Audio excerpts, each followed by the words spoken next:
Good morning to all of you. So the concept that I am going to talk about is the social emotional learning. The concept is social emotional learning. The role of a teacher in this kind of a program is that of a facilitator. It is not someone who is supposed to load them with lot of knowledge and information.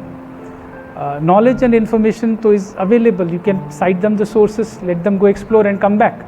अगर आप बच्चों का confidence जीत सकते हैं तो बच्चे आपके साथ कई सारी चीज़ें शेयर करेंगे और उनमें से कई सारी चीज़ें ऐसी होंगी जो एक मॉरल डायलेमा के साथ होंगी. तो वो मॉरल डायलेमा आप तब तक हैंडल नहीं कर सकते जब तक आप अपने आप को और आप अपनी इमोशनैलिटी को नहीं समझते. सो इसलिए सेल्फ अवेयरनेस बहुत ज़रूरी है. सो इमोशनल लर्निंग में you have to be self aware of your own self, your own thoughts, your own feelings, and you are supposed to help the students to be aware of their thoughts and feelings. So realizing your strengths, realizing your weakness, knowing that, क्योंकि anyone who knows both strengths and weaknesses will not take undue responsibilities. उसको पता है कि ये वो नहीं कर सकता. ठीक है, तो अपने साथ थोड़ी ईमानदारी रखने की ज़रूरत है इसमें, तभी आप सेल्फ अवेयर हो सकते हैं.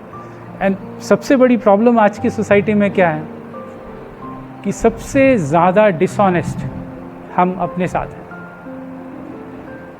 हम अपने साथ सबसे ज़्यादा डिसऑनेस्ट हैं. अपने आप को चीट करते हैं. मैंने तो हर जगह देखा है चीट करते. खाना खाते टाइम भी लोग चीट करते हैं. वो कहते हैं कि मैंने प्रॉमिस किया है कि मैं चीनी नहीं खाऊंगा, मीठा नहीं खाऊंगा. फिर कहते हैं कोई बात नहीं, आज खा लेते हैं. फिर उसमें बहाने भी ढूंढ लेते हैं कि चल तेरा बर्थडे है तो इसलिए केक तो खाऊंगा ही. क्यों खाओगे भाई? ठीक है. The second aspect that we need to stress upon is self management. तो सेल्फ मैनेजमेंट में क्या? It's about regulating your thoughts and emotions. This is one of the toughest thing to do. Regulating your thoughts and emotions. ठीक है.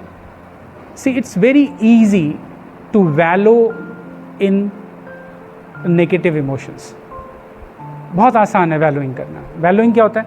In the sense कि मैं उदास हूँ. ठीक है. और उदास होना बड़ी ग्लैमरस चीज़ है हमारी सोसाइटी में.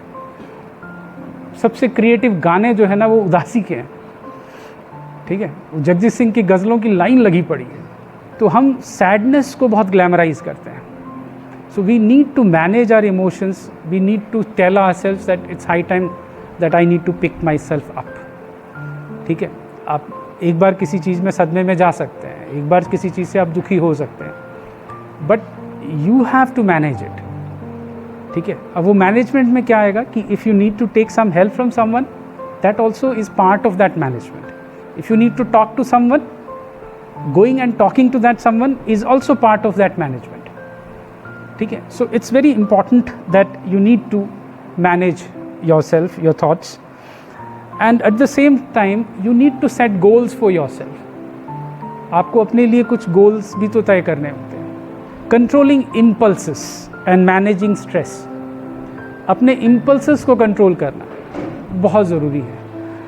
Impulses किस तरह के? ये भी तो impulse है ना कि किसी से आपको नाराज़गी महसूस हुई तो आपने सीधे ही गाली निकाल दी या सीधा ही थप्पड़ मार दिया.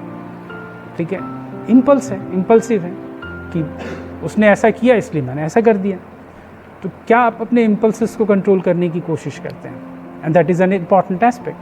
तो आप कितने कंट्रोल में हैं इसी में दिखाई देगा. Managing stress.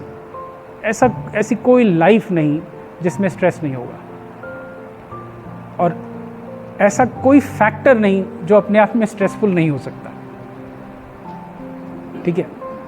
मैंने मतलब ऐसे लोगों को जो मुझे लगता है कि दे में बी मोर रिलैक्स्ड, उनको स्ट्रेस लेते देखा है ऐसी चीज़ों के लिए जो बहुत ही अनएक्सपेक्टेड है. ठीक है. आई मीन पूजा का समय हो गया. Look, it should be something which you should look forward to. You should be happy to go for it. But उसमें ये होता है कि पूजा का समय हो रहा है और मैं यहाँ हूँ, कितने बजे पहुँचूँगा, आप स्ट्रेस ले रहे हैं.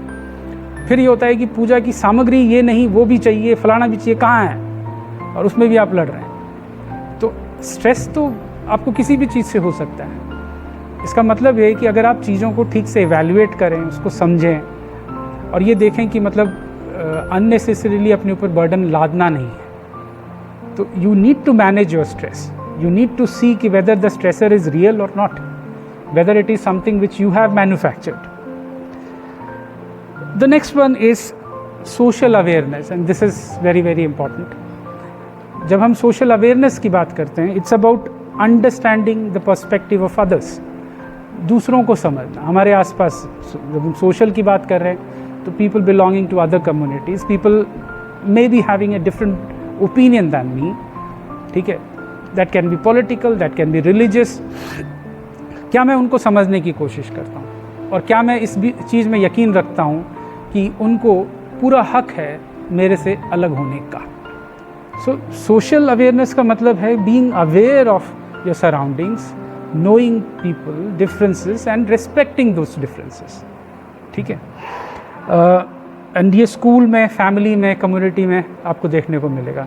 बच्चों को आप इस डिफरेंसेस को एक्सेप्ट करना भी सिखाएं, बजाय इसके कि किसी एक में सुपेरियरिटी और एक में इन्फीरियरिटी डाल दें।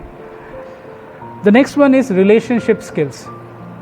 रिलेशनशिप स्किल्स जो हैं उसमें communication, cooperation and building and maintaining healthy relationship आता है कि क्या आप रिलेशनशिप स्किल्स सिखाते हैं नहीं। बच्चों के साथ भी मतलब पेरेंट्स मतलब सबसे पहले रिस्पॉन्सिबल होते हैं कि वो बच्चों को कितना इनकरेज करते हैं कि okay go meet people, interact. So relationship skills ज़रूरी है। इट्स अबाउट बिल्डिंग रिलेशनशिप्स, ठीक है, सस्टेन करना, रिलेशनशिप की क्वालिटी को जज करना। कोई एक अब्यूजिव रिलेशनशिप है तो उसमें से निकलना, ये भी ज़रूरी है। कई बार हम लोग ट्रेडिशनली इस तरह से ट्रेंड होते हैं कि हम अब्यूजिव रिलेशनशिप से निकल नहीं पाते हैं। तो सोशल लर्निंग में ये कुछ एस्पेक्ट्स हैं जिसको आपको ध्यान में रखना है।